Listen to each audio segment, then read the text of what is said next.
नजर बनी है। फिलहाल बढ़ते आगे हम आपको दिखाते हैं जम्मू कश्मीर से खबर, जहां पर बीजेपी के नेता आतंकियों के निशाने पर हैं।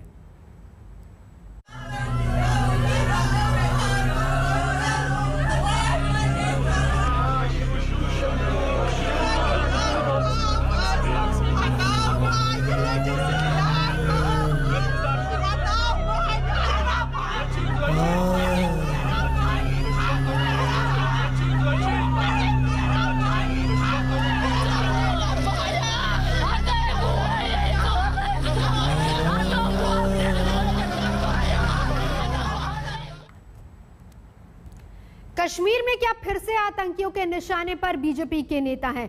निशाने पर फिर कश्मीरी पंडित हैं। त्राल में आतंकियों ने वहां के काउंसलर राकेश पंडिता की गोली मारकर हत्या कर दी। पुलिस के मुताबिक 3 अज्ञात आतंकियों ने कल शाम हमला किया। उन्हें अस्पताल में भर्ती करवाया गया, जहां उन्होंने दम तोड़ दिया। पत्नी ने आज तक से खास बातचीत की है, कहा है कि वो कुछ लोगों की आंखों में खटक रहे थे।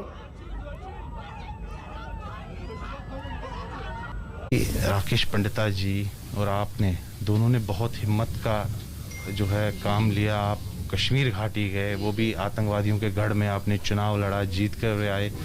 क्या लगता है आपको, कुछ लोगों के आंख में आप लोग खटक रहे थे वहाँ पे? बहुत से लोग थे कि जिनको हम खटक रहे थे। इसकी मतलब इसको बहुत बोलते थे कि जो मुझसे ये क्यों आएगा कि यहाँ पे हुकूमत क्यों करेंगे ऐसे। कौन कहता था? तो वहाँ पे बहुत ऐसे हैं, बहुत से जिनकी अलगावादी मानसिकता के लोग। हाँ, वही तो बोल सकते थे कि यहाँ बोलते थे, उन्हें ताने देते थे? ना, ताने नहीं, सामने नहीं बोलते थे कुछ, मगर ऐसे बोलते थे, पीछे बातें करते। कश्मीरी पंडित क्यों यहाँ आ गए, आया तो ये क्यों हुकूमत करेंगे, हम ही प्रेसिडेंट बनेंगे यहाँ पे, या पार्टी के लोग या कुछ, तो ऐसे बोलते थे। कई लोगों को उनके खिलाफ रंजिश थी। बहुत से ऐसे हैं वहाँ पे जो पार्टी में हमारी भी, तो उनको बहुत त्राल के लोग भी है, तो हम तो नहीं जानते वहाँ पे, मगर फिर ऐसे बातें सुनते थे ना, बात करते थे वो ऐसे। तो ये क्यों, कई लोग भी बोलते थे कि ये नहीं, इसको नहीं बनना चाहिए, मुस्लिम ही बनेगा, हिंदू नहीं बनेगा, प्रेसिडेंट मुस्लिम ही हम रखेंगे। बाद में कोई और भी थे जो अच्छे लोग थे, तो वो चाहते थे कि ये बनेगा, तो फिर इसी को बनाया। अच्छा, आप कह रहे हैं कि इसमें कम्युनल एंगल भी है? हाँ, वो तो है ही इसको। अच्छा, कभी जो इज्जत भी करते थे, तो कोई हो जो खुश भी थे, इसकी प्रेसिडेंट बनने से कोई खुश भी था, तो और कोई भी नहीं, ऐसे नहीं चाहता था कि कुछ लोग खुश भी थे, कुछ लोगों के मन में रंजिश भी थी। हाँ, वो नहीं चाहते थे कि ये बने। अच्छा, रूबी जी, आपने भी चुनाव लड़ा था? हम तो वो टिकट के जरिए से किया था। टिकट के आप क्या चुनकर बन गए? मैं वो काउंसलर। म्युनिसिपल काउंसलर आप भी थे? राकेश जी भी म्युनिसिपल काउंसलर? ना, वो प्रेसिडेंट ही पहले से, चेयरमैन बन गए? नहीं, उसको चुना था, चेयरमैन बने। जी।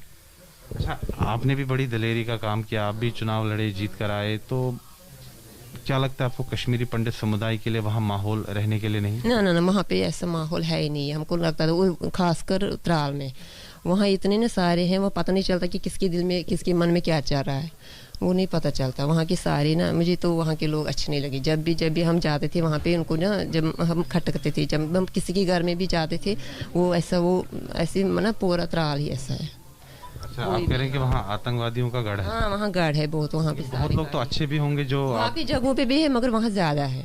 बहुत लोग तो अच्छे भी होंगे जो अच्छे भी हैं, तो अब क्या पता, अलग अलग गाँव के हैं इनकी। आप कह रहे हैं कि बहुत सारे लोग अलगाववादी मानसिकता के, हाँ, वही जिनकी आंख में हमेशा खटकते हैं। ज्यादा हिंदू, ज्यादा पंडित, जो यहाँ से जम्मू से आए पंडित, तो उनको बसने नहीं देंगे, हमको ऐसा लगता है।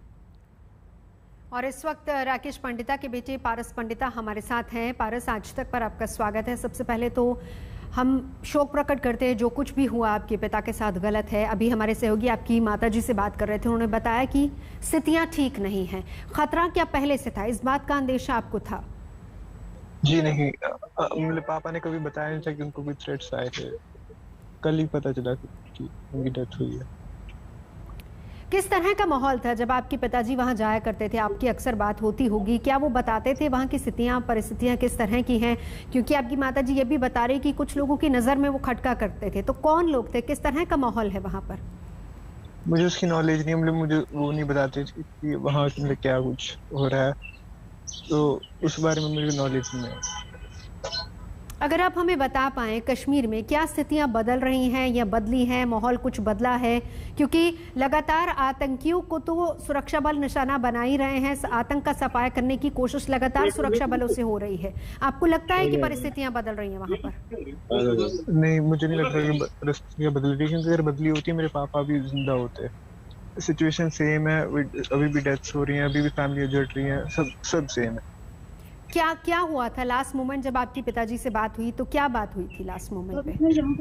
उन्होंने नॉर्मली बोला था कि अच्छी तरह घर पे पढ़ना, जब मैं अभी बाहर हूँ तो घर पे तू ख्याल रखना और अच्छी तरह पढ़ना, यही बोला था नॉर्मली। किस तरह के कामकाज आपके पिताजी ने वहां पर इलाके में किए थे? इलाके के लोगों के साथ किस तरह की बातचीत उनकी हुआ करती थी? आपके साथ कुछ शेयर किया उन्होंने? कुछ चीजें की थी, जैसे उन्होंने वो म्युनिसिपल कमेटी के डस्टबिन लगाए थे, स्कूल्स वगैरह में वो टॉयलेट्स बनाए थे, कुछ चीजें बताई थी उन्होंने। बात क्या हुई थी दूसरों से वो नहीं बताया जी। देखिए, काम काफी ज्यादा वहां पर हो रहे थे, जैसा आपकी माताजी भी बता रही थी कि वहां पर अच्छे काम किए, लेकिन बावजूद इसके इस तरह की घटना हो जाना, क्या लगता है आपको? मेरे पापा को जो है वो बर्थ प्लेस सत्राल लगाव था उस जगह से, वो अच्छा काम करने ही जा रहे थे, उनकी क्या गलती थी? उनको क्यों मारा गया?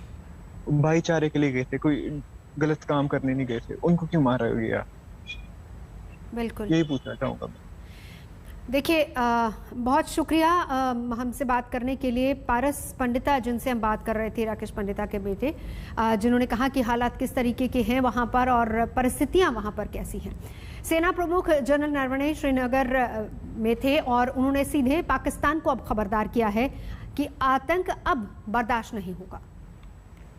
Activities that they're indulging in, that is the terror infrastructure which is there on the other side of the LC, the terrorist camps, the terrorists,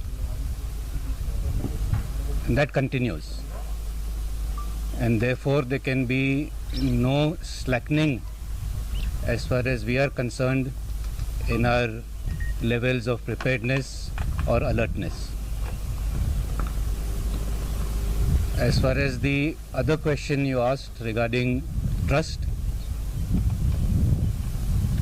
trust is a very difficult thing to come by and it takes a very long time to develop. And there have been decades of mistrust between Pakistan and India, and obviously the situation on that score cannot change overnight. बात corona की कर लेते हैं।